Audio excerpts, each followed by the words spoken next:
welcome to the Improv Summit. As always, I'm your host, Spencer, and with me today I have a very special guest. Now, I always say I have a special guest, so I have to change it up. So what I've been doing lately is I've been taking the person's first name, taking the first letter of that first name, putting an adjective in front of it, and calling them by that for their intro. So today I have with me none other than Bold Brad. How's it going, Brad?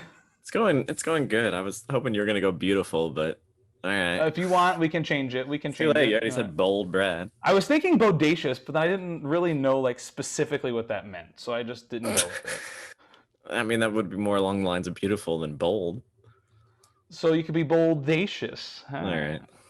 All right. Anyway, let's dive in. Enough about your adjective. Let's talk about you. What is your background in improv or your improv experience? My background in improv. So I dabbled with improv in my college years back in 2007-ish era. And then this was in Florida, Lakeland, Florida. So small town. But then did improv stuff with Lakeland Community Theater. It was called Pied Piper Theater or something like that at the time. And then I think when I really started to get, before I moved out to LA, my main training in improv was I taught high school chemistry. And ideally you're supposed to have lesson plans, but that wasn't the way I did things. It was a lot of improvising on the spot as to what I thought the students needed. If I thought they were struggling at something, then I guess I got to improvise a lesson and do something that's going to help them out with this. If I thought that they aced it, then it's like, all right, great. Now I got to improvise something else. I don't want to spend more time on this. If they clearly understand it, it's a waste of their time and my time. So honestly, a lot of that was improvised, but hey, it got me teacher of the year. There you go. Then I came out here. I'm not in LA anymore. I came out to LA. And I got hooked into comedy sports, was my first one. Seeing my friend Ryan Marsko perform there. And then that's where I started my classes. So I took classes there and went through their old program and was on their Sunday team. And I also went through IO West, rest in peace. R.I.P.I.O. Yeah, which was a great program. And then COVID hit. And I just sort of... stopped doing live performance improv. Just kind of moved on. Yeah, you know. I mean, I still do it with podcast stuff and whatnot, but in person, it's kind of like I'm missing it. So I'm looking forward. I just moved to Chicago, so I'm looking forward to starting back up. I've already got my eyes on Second City. There you go. Second City and Annoyance are going strong over there. I wonder if the beer garden from IO is still there, even if IO is... Did you hear that someone's like buying IO and is going to like reopen it? Oh, yeah, after they spent so much money on that beer garden. Yeah, it could have helped IO West. But you know, use your $7 million wisely. Why not get a beer garden that like causes you to close? That's karma. That's karma. That's Sharna karma. Sharma. Sharma. Oh, that's stupid. Ken, if you're watching this, you're not watching this. Okay, let's move. But even if you are, why? Do you miss it? Do you miss improv, Charna? Do you miss it? Is that why? Charna, we don't miss you. All right, PIO, the first place I did a whole program of. Anyway, that being said, what do you love about improv? Like, what kept you taking improv, performing improv, discussing improv? What do you love about improv? I think the thing I love about improv is naturally, I don't seem it often, but I'm usually very introverted, and improv gave me a way to show my performance side that I do love doing. I do have an inner sort of extrovert side. I'm just shy as hell around people. And so by doing improv, I've gotten a lot better at just breaking that ice and getting in and just making the conversation and the lightness of everything. And it's just sort of giving me that. And then it's also giving me this more of the yes and attitude, the sure, let's do this. Why not? I'm going to. It's, moving to Chicago, would have never thought that, hey, I'm just middle of a pandemic, going to pick up from LA and stuff, but it's like we just looked Hmm. at it and went, yeah, let's do it. All right, we're gonna do this. Let's big move. We'll take the risk, and it's already been paying off a lot better. That's awesome. Chicago's a huge improv hub. Like what people don't realize is people think it's like New York, LA for like everything, but Chicago is like, I mean, without IO, maybe it's a little different, but Chicago is like where a lot of people go before they move to LA because they go through the like the real like Chicago program. Well, that's one of the main reasons we moved to Chicago, other than I have family here and stuff. So my wife and I both travel for work. We do stagehand and AV work and Sure. technician work. And so my one requirement was my one big requirement was I wanted to move somewhere that still had an improv scene, so that I didn't just leave that behind in LA. So I got to move to we got to move to Chicago, where I got family nearby to watch our kid, and plenty of improv in this town, and half the rent. Oh yeah, for sure. Also, while you were talking, I don't know what happened, but my left earbud made a fart sound, and so I got kind of distracted for a moment because it was like a little like, Sure, and I your was like, left huh. earbud did it. Yeah. Yeah, it was my left earbud for sure, because it definitely came from the left side. Anyway, I was like, interesting. Anyway, that all being said, one of the big things with improv that I've talked about on this series before, but also like it's just very relevant. When I do improv, I have a really hard time like remembering anything I've just done or watched because it's improvised and in the moment, and people are like, "Hey, I'm going to bring you back to be that Charles character," and I'm like, "Who was Charles?" Uh, but there are moments when I had like aha moments as an improviser where I went, oh, this thing clicks. And so I remember those scenes that I did or that I watched because it was one of those moments for me. Do you have any aha moments for you as far as an improviser where you're like, oh, I get improv now? Um, I think the the aha moment for me, what became sort of my I had two aha moments. The one is just the embracing the fact that I'm good at puns. Mm, Um, because I used to get complimented on my puns all the time, and I hate it. I hated that I was getting complimented on my puns. I hated that I was, because I was like, there's so much more of my improv, but so much more to life. everybody's just always like, we loved your puns, and it's just like, but it became something that once I learned to embrace it and have fun with it, it became more of a mental challenge for me, but it became something that was just fun to do. And I think that's just helped a lot. But the one big moment that I was really just had that moment was realizing that it's okay to shut up and take a pause, and to you can be silent in improv. It doesn't have to be constant, nonstop talking. A lot of humor can be in just that, or emotion, or whatever. It can be in that silence and the look you give, or the emotion going through your face. And realizing that, I think, really helped to elevate my improv, uh make it, make you feel more like it's an actual performance and not Mm, just a joke of a thing, because we're so used to um bits and stuff like that, like to actually make it into a scene, or to a performance, or whatnot, and actually have something more out of it, to have people go, that was hilarious, but also so sad, like it ended sadly, yeah. was is such a great thing to make people experience a range of emotions doing improv, and it doesn't have to be just laughter. um there's other stuff. Yeah. Oh, for sure.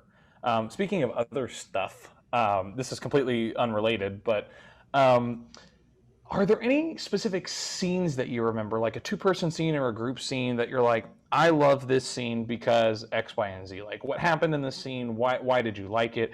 Do you have any specific, I guess, like favorite scenes that you've seen or been in? Oh man. I phew, all all the scenes. I definitely there's I used to be in a before COVID, before times, I was in a medical improvised show, um, uh, in which we it was like Grey's Anatomy except completely improvised. And my character was the same. Our characters were the same every week, and then we could also play sort of guest characters. And my favorite moment from that is just when you're able to end the entire show on a depressing note. And I had one moment, I can't remember what exactly had happened, but essentially, I remember what it was. My character, my nurse, was in love with this guy, and by the end of the show, he ends up dying. His mom is there at one point. He ends up dying, and so it's just this beautiful, sweet moment of me with his mom. That was just like so heartfelt. So in the moment, it was real. It's what would naturally happen, and it's just something that still is just, it really hits on me that it's like, it doesn't have to be laughter. Hitting people with that emotional moment and just going like, boom, here you go, lights off, we're done with the show. Enjoy that nugget. So that would definitely be. And then, I mean, the other big moment is the doing a two-man improv duel at Comedy Sports. My the most recent team I did with improviser Brendan Weinhold, we were two dads, and so it's memorable. It's memorable to me because we embraced that we were two dads. We were called Dad DA or Dad Date, and our whole premise was we had each had a kid, invisible kid, so we space worked a kid, and we tried to throw in as many puns as possible. So we would. That and was now it. You both have visible kids. Oh, we had visible kids at the time. That's why we had it. Oh yeah, they couldn't be on the show. yeah. So yeah, because it was only 2 people, not 4. Yeah. Could you imagine? My kid was only like a 1, less than 1 at that point. Ooh. Just everyone be like, I picked the kid.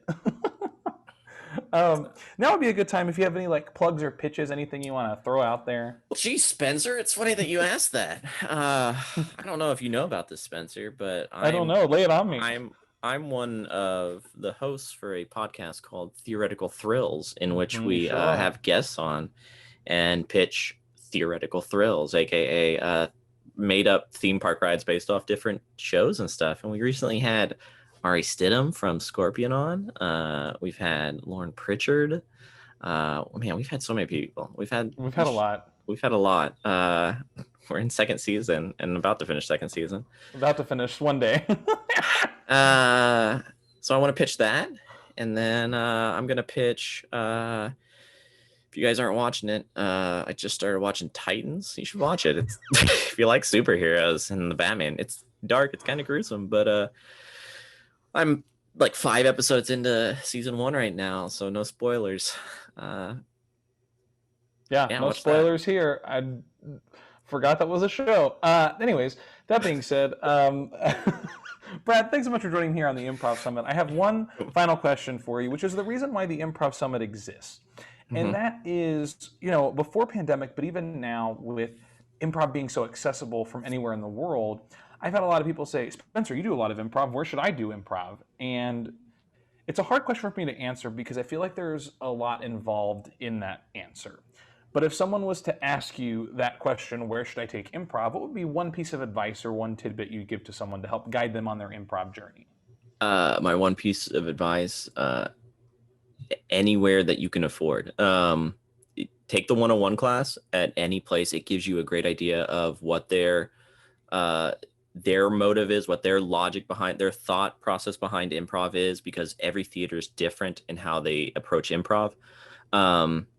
And if that's for you, continue in their classes. If it's not for you, then find somewhere else. You got to find your community, and you got to find what's going to fit for you. If you like sketch, go to a place that does sketch. If you don't, then don't go to a place that likes sketch. That's my suggestion is, yeah. I love it. I love the and yeah. That's always, and yeah, and just kidding. Oh my god.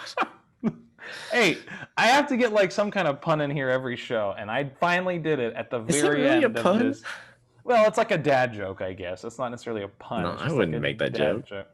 Well, an uncle joke, I guess. I don't know, but I did it right at the wire, because speaking of, Brad, thank you so much for joining me here. I did say that was the last question I had for you. Yeah, you kept thanking me, and you keep saying it's the but- last question, but then you're like a kid where you just gotta have one more. Yeah, but as always on this show, I'm a big liar.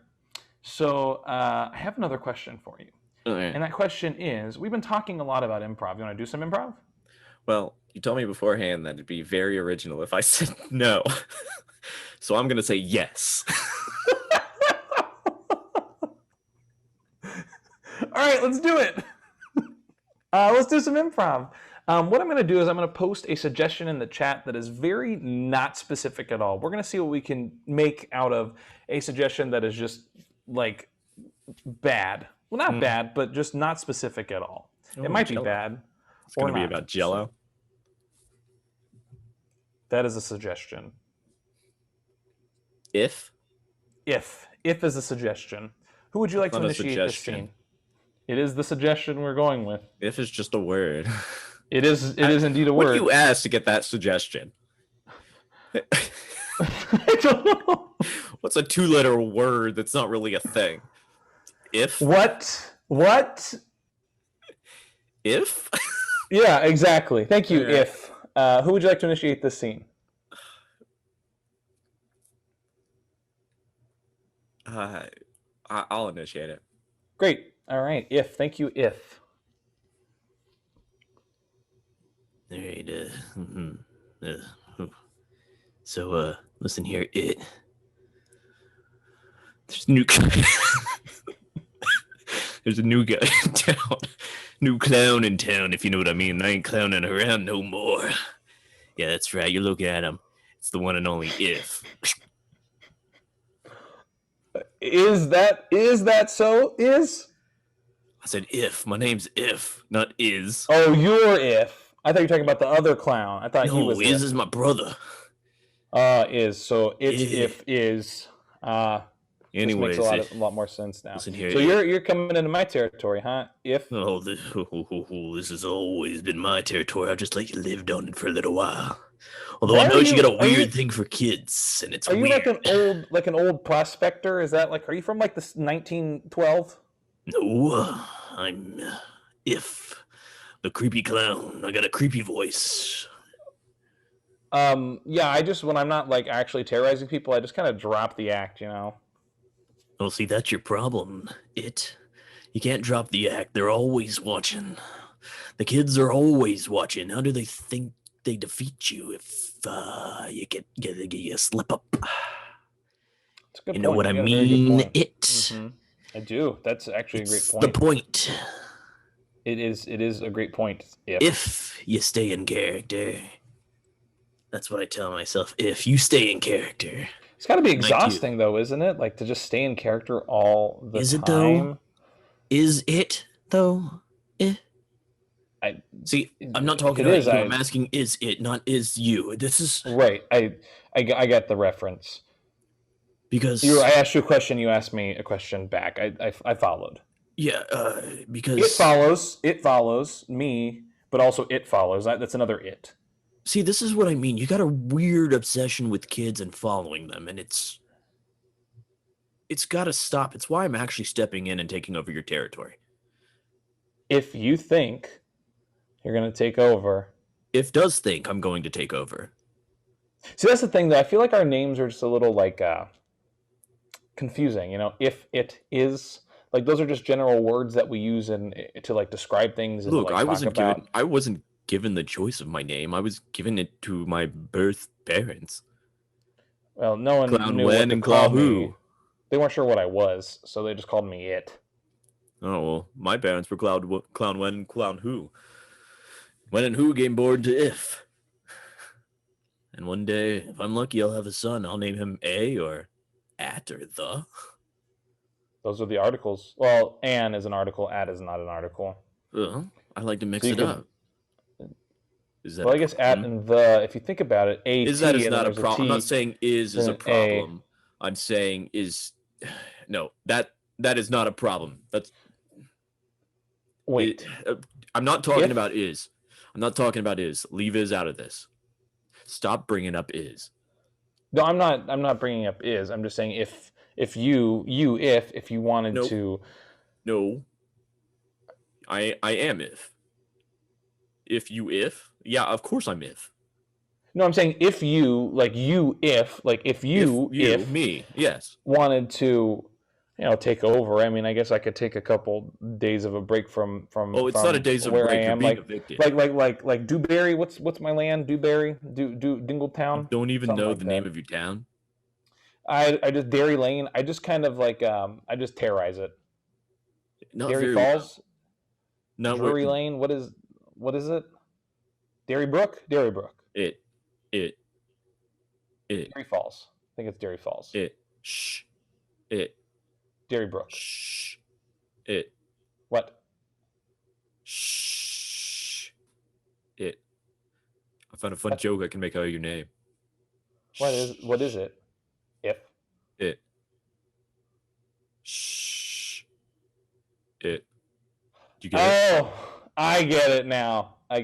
Yeah, anyways, I'm going to need you out by the end of the day. Take your stuff and get out. Thanks everybody so much for coming to the Improv Summit. As always, I'm your host, Spencer. With me today, I have Brad. See you next time. Bye.